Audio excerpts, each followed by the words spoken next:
Hi friends, പലതരത്തിലുള്ള വളയ്ക്കലുകൾ കണ്ടിട്ടുണ്ട്. എന്നാൽ ഇങ്ങനെ കപ്പാസിറ്ററുകളിലൊക്കെ വളയ്ക്കുന്നതിൻ്റെ ഉദ്ദേശം എന്താണ്? നമുക്കതൊന്ന് വ്യക്തമായിട്ട് നോക്കിയാലോ.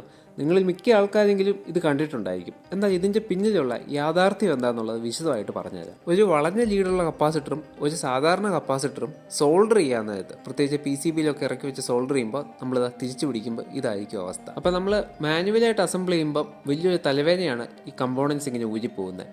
എന്നാൽ ഇതുപോലെ ലീഡുകൾ വളച്ചു കഴിഞ്ഞാൽ അതൊരു ചെറിയ ലോക്കിംഗ് മെക്കാനിസം പോലെ വർക്ക് ചെയ്യും. ഇതൊരു കാരണം. ഇത് കൂടാതെ നമ്മൾ ഈ PCBകളിലൊക്കെ തെർമൽ എക്സ്പാൻഷൻ എന്ന് പറയുന്ന പ്രതിഭാസമുണ്ട്. കമ്പോണൻസ് വർക്ക് ചെയ്യുമ്പം അത് ചൂടാവാനും അത് PCBകളിലെ ട്രാക്കുകളിൽ ചെറിയ ചെറിയ വ്യത്യാസങ്ങൾ, പ്രത്യേകിച്ച് അതിൻ്റെ അലൈൻമെൻറ്റ് മാറാനും കോപ്പർ പാഡുകളൊക്കെ ഇളകി പോകാനൊക്കെ ചാൻസ് ഉണ്ട്. അങ്ങനെ നമ്മുടെ ഈ ലീഡുകൾ ഫിസിക്കലായിട്ടുള്ളൊരു കണക്ഷൻ പോയി കഴിഞ്ഞാൽ തീർച്ചയായിട്ടും സർക്യൂട്ടിനെ അത് ബാധിക്കും. അപ്പോൾ ഇത് ഒഴിവാക്കാൻ കൂടിയാണ് ഇങ്ങനെ കപ്പാസിറ്ററുകളും ബാക്കിയുള്ള കമ്പോണൻസൊക്കെ വളച്ചു വെക്കുന്നത്, പ്രത്യേകിച്ച് ചൂടാവാൻ സാധ്യതയുള്ള കമ്പോണൻസുകൾ. അപ്പോൾ ഇതുപോലുള്ള ആരും അങ്ങനെ പറഞ്ഞു തരാൻ സാധ്യതയില്ലാത്ത ഇലക്ട്രോണിക്സ് അറിവുകൾ നിങ്ങൾക്ക് ഇഷ്ടമാണെങ്കിൽ ഇപ്പം തന്നെ ലൈക്ക് ചെയ്ത് സബ്സ്ക്രൈബ് ചെയ്ത് കൂടെ കൂടിക്കോളൂ.